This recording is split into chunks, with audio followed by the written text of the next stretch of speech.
box and take a look at Band of Brothers Old Breed South Pacific. This is a standalone game using the Band of Brothers system from Worthington Publishing, which was kind enough to send me this copy. I want to thank Grant particularly for that, and I'll put a link to my unboxing of an unboxing video on here. But the Band of Brothers system started out with Screaming Eagles, and then went to Ghost Panzer, and then had a update or kind of a expansion that wasn't a standalone, that was Texas Arrows, that basically had scenarios for both Ghost Panzer and Screaming Eagles. Now, this system, Band of Brothers, is a small unit tactical system, so it's squad level. And when I say small unit tactical, I'm talking platoon level down, so platoon, squad, individual. And I actually did a article on Board Game Geek or Geek List that kind of tracked the history of these up until 2020 or 2021, something around that time frame. So I'll put a link to that as well if you want to look at that, because the Band of Brothers system is represented in there. And this system, in my opinion, is one of the better squad level systems, in that it is very simple, intuitive, and kind of easy to play, and moves the action forward at a relatively quick pace. In fact, they actually streamlined it from Band of Brothers, Screaming Eagles.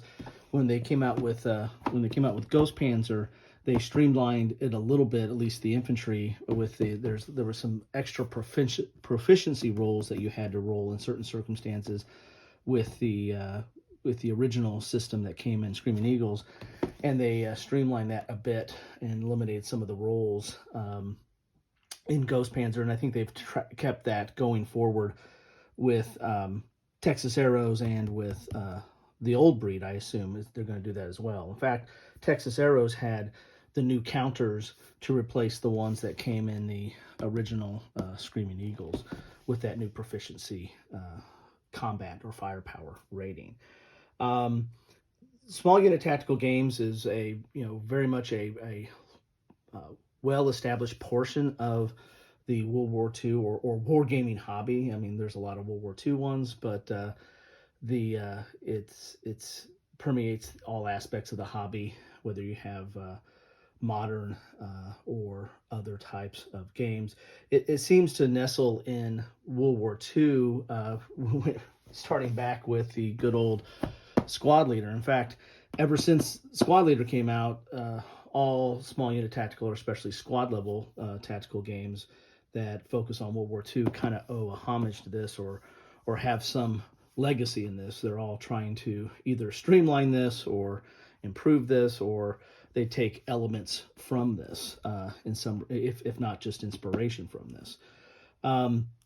This is, one of the more complicated squad level games. Of course, Advanced Squad Leader took it to another level, and games from since then have really tried to do stuff to streamline it, and that's really kind of what Band of Brothers does. It has kind of this morale system that works through to how you do your activations and how you do your actions, and really kind of is simple and to grasp, and once you understand it, it kind of really keeps the action moving forward, and there's not a ton of rules to look up every time you do something with your units. And that's kind of one of the downsides of like Advanced Squad Leader. There's a binder of rules that, depending on this, if you get into some unique situations, you're having to turn to some rules. Now, the people that are grognards that know the ASL rules like the back of their hand, I mean, I don't have time to do that. I don't know how many people do have time to do that, but they'll say that ASL is really not that hard to pick up, and I'm not saying that it's impossible to play. I think it's very playable. A lot of people play it.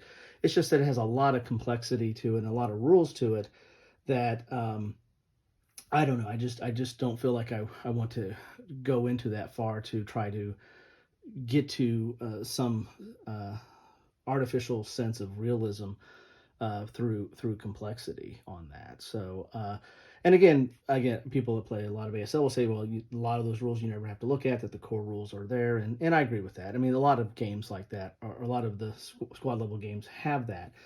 One thing I like about Band of Brothers is there's not a lot of extra rules to it. I mean, the core system is the core system. Once you understand the morale and proficiency and of course typical movement and stuff like that, then you're not getting bogged down with special cases. So anyway, enough of all that.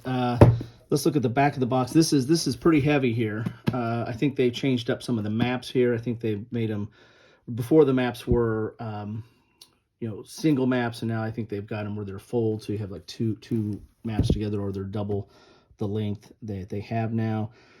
Counters, and there's a the counters are like pre-rounded and good size. And there's I think a counter tray in here as well. That's something that Worthington has been doing in their over the last few years. Game complexity is middle, and solitaire suitability is middle. Here's an example of the counters here. And you've got, again, this is going to the Pacific, the South Pacific. So you're going to have U.S. and Japanese. I don't know if we get into British, Australian forces, but at the very least, you're going to have U.S. versus Japanese here. And as you can see, this is that morale indicator. If you can see here, this is a decent weight here. These are the morale levels. You start off at 10, and so that basically you're going to be able to do anything you want to do because you're rolling on a 10-sided dice. But as your morale goes down, it's going to be harder to do certain things. You got your firepower. Then there's that new proficiency firepower, which there was a proficiency modifier or proficiency indicator on the counter before. Now it's assumed into the firepower. That's your range, and then you got your casualty. You have the regular casualty, which the higher the number, the better, and then that's if you're reduced, the lower casualty. Then of course you have vehicles in this game, which has the armor and movement, and it has a proficiency number as well. That did not change from the previous game. And the like, and you've got some modifiers like barbed wire and bunker and other stuff going on here. So let's, it says Band of Brothers Old Breed South Pacific is a fast-playing game of squad-level combat in World War II. It covers the exploits of the U.S. 1st Marine Division in the battle for Guadalcanal and New Britain. The rules are clear and concise, and yet the game is all-encompassing as it includes infantry, tanks, artillery, and amphibious vehicles. So amphibious vehicles, I think, is going to be something new to this game. They certainly weren't in Ghost Panzer, and I don't think they had any in Screaming Eagles. That was dealing with the 101st Airborne and missions dealing with that. So let's get into this. Is a game designed by, let's see, where are the designers at on this? I think it is, yeah. It's Dean Haley and Jim Crone. Jim Crone was the original designer of Screaming Eagles and Ghost Panzer, and also the designer of Space Empires 4X. And I think he did Space Empires 4X and Band of Brothers, or Screaming Eagles, around the same time, possibly. All right, enough of all that chatter. Let's get into the box itself. And I'm glad this one did not get dinged up. If you look at my unboxing video, you'll see that I did have a casualty. I had a casualty right out of the box. All right, so box is fine. I'm gonna go up a little bit here to get a little bit more heft and range to this. It's not super thick. Some of the other Worthington's games I think a little bit thicker, but this is fine. Box there. Right off the top, you get the scenario book, and back owing its homage or some influence from Squad Leader and actually Panzer Blitz and Panzer Leader. There's individual scenarios, and a lot of squad level or small unit tactical, which is platoon down, usually does individual scenarios. So you'll have a scenario that tells you what map to use. You usually have like geomorphic maps, what units you need to use, what are the special rules for that condition, and then what are the winning or the victory conditions for that. And so this has a whole bunch of scenarios that you can play here. And as you see here, you're going to have like your turn track. So this is like a 5-turn scenario. You've got a little bit of background on it. What are the historical significance? You've got which map to use and how it's facing. It looks like this is map 36. You have any special rules. You have victory conditions. You have some stuff dealing with at the start. Or these are the units that you're going to use, the US and then the Japanese. Then you have your operations range and command points and route edge. Route edge is the edge, where you get pushed off and could be part of the victory conditions here. Command points is kind of represents overall command and leadership for the forces, and that's used in certain ways in the game. There's not a ton, like this one has one. Both these are 1 command point. Here, this one has 2 command points and 1 for the Japanese here. But you're going to have several of these scenarios here, and they're going to, have different complexity. Like this one's 11 turn, quite a bit of special rules here, a lot more units are used here for both sides, and some special units here. Yeah, so here's this is an interesting scenario. It looks like this one is this at night. Yeah, that's 1:30 a.m. So I was assuming that the dark means that it's at night. So quite a few scenarios here, and the nice thing about these kind of games are you can replay this same scenario several times and do it different. Try different strategies, different tactics. Do stuff a little bit. Maybe the dice rolls come out a little different. But there's a lot of replayability in here because each scenario is replayable, and then you have several different scenarios in here. As you can see, just pages and pages of scenarios. I think this starts out, so training scenario 1, then you have scenario 49. So I wonder if they're picking up scenarios back to Texas Arrows and some of those scenarios, although you're going to be using totally different units. These are Marines and Japanese and not the Eastern or Western Front in Europe. Scenario 62, 63. So, there, as you can see, a lot of scenarios in here in this book, all the way up to scenario 68. It looks like you use 2 maps, so that's going to be a relatively decent size scenario there. So that is the scenario book.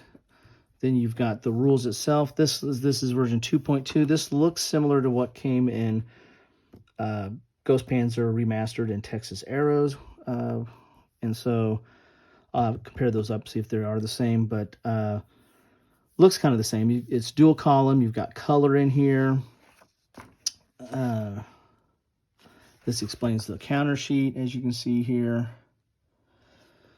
And it's decent sized font. This is not, not necessarily reading glasses material. Your mileage may vary. You've got some examples in here. So you have some highlighted in yellow or some examples and notes. And then you have some green exceptions that are like referring to certain rules maybe, or something you need to know about a little bit, pay a little bit closer attention to. And as I said here, there's quite a few rules in here. Don't call me out that, oh, this is just as complicated as any other small unit tactical. I think this is easier than a lot of small unit tacticals. I'm not saying it's the easiest, but I find it, once you understand the system and the morale and activations and combat, it is relatively intuitive and moves relatively quickly without a lot of special rules. And here we are into the special rules, as I say, that hedgerows, roadblocks. There's going to be a certain amount of, if you want to pay attention to the detail and try to have some simulation value, you've got to, deal with terrain and deal with certain circumstances that are unique to tactical combat.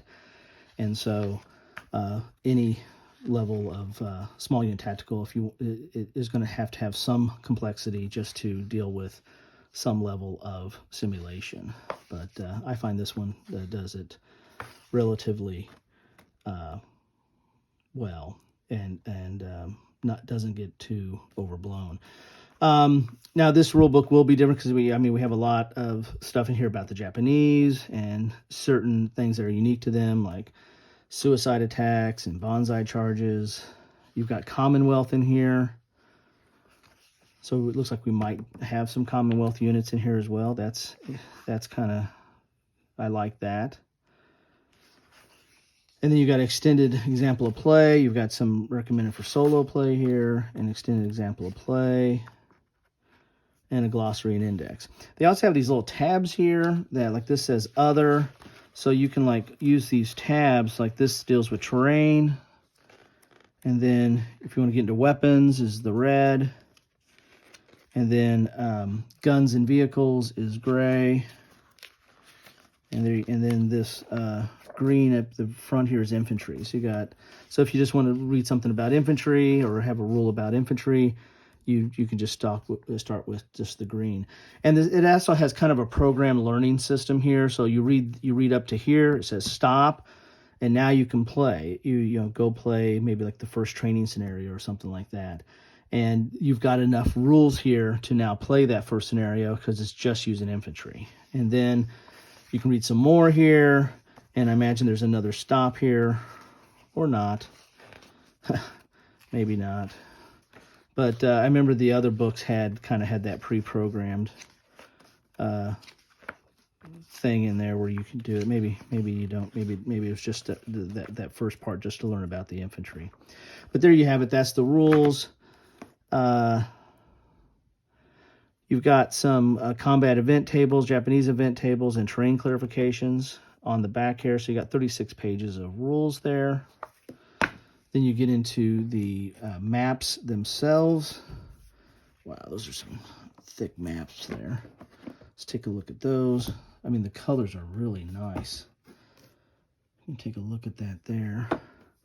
And before, the maps that came in Ghost Panzer and the other ones were thick like this. As you can see, they're thick, but they were just one panel. These are kind of a fold-out 2 panels, and they're also double-sided. So you've got quite a bit of jungle there, which is what you would expect. You've got some coast here, or edge of a lake, or beach here. You've got some rough, higher terrain. Kind of nice there. Then we have this one here. More jungle. Wow, a lot of elevated terrain with jungle going up the side of the hill there.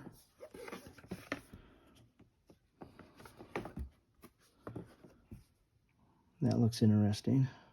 It's map 30. You see the map indicator there, and you can also see there's a number system, like that's K7, K8, K9. Then you also have like a dot in the middle. That's always useful for line of sight. Tracing from the middle hex to another middle hex to try to determine your line of sight. Small unit tactical games kind of live on line of sight. Yeah, that's very important, especially as you go further down. Like line of sight for a squad is going to be more important than platoon, and line of sight for individual might be the most important on, because you're at such a in close, in-depth scale. Some villages there, it looks like, or some huts. Look at that terrain. You got a little bit of a sandbank there. Look like a ford, maybe. There you go. There's the maps. Now we got the counter sheets.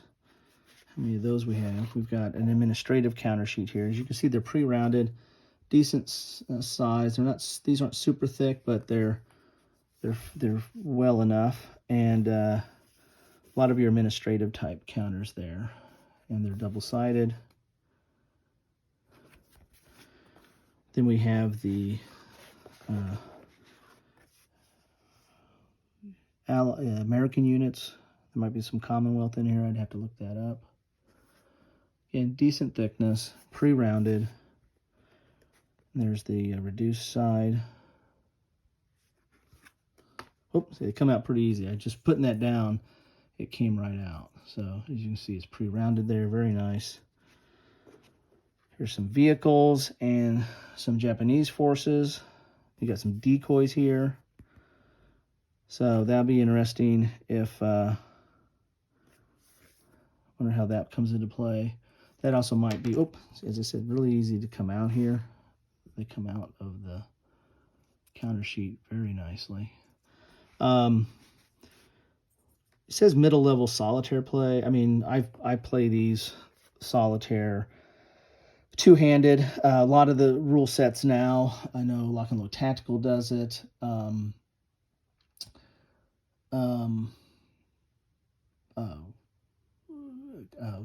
am I thinking of? The Conflict of Heroes. They have like a card set that you could use to play the AI, or at least give you some of the decisions for AI. This system, unless it's one is introduced here, this system doesn't have a separate solo system. It's basically a two-handed system.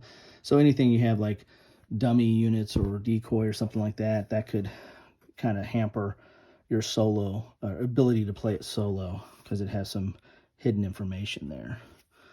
So a little bit, look, there's more administrative type counters, like for different types of effects, like foxholes, victory hex, bunkers, and the like. Then we get into some player aids here.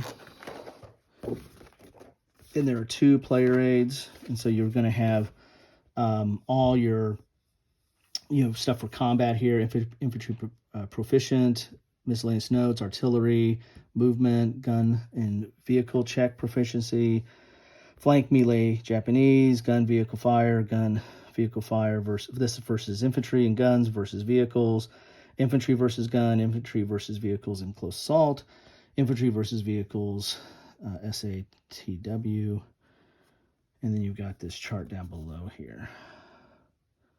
So I imagine those are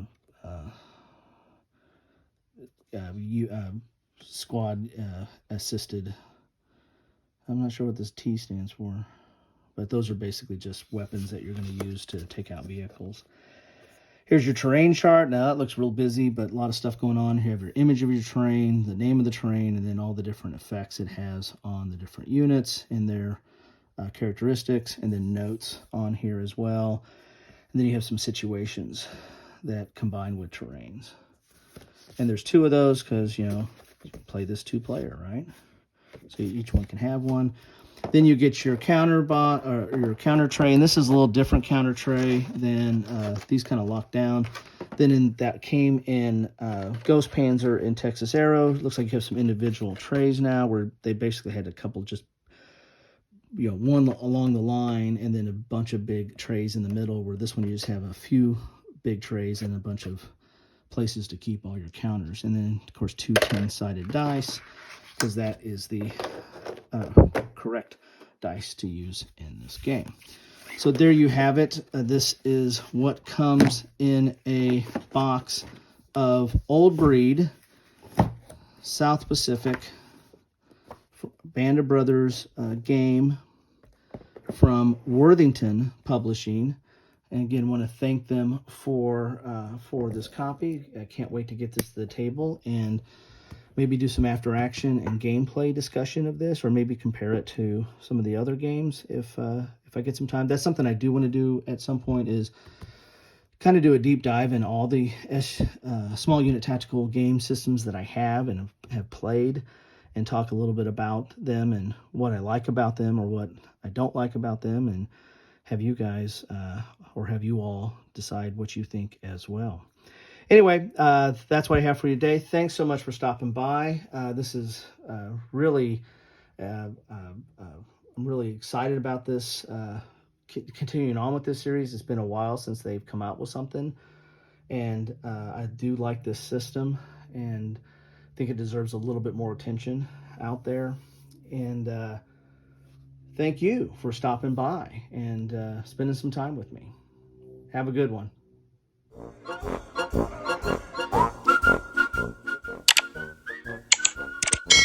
Thanks for watching.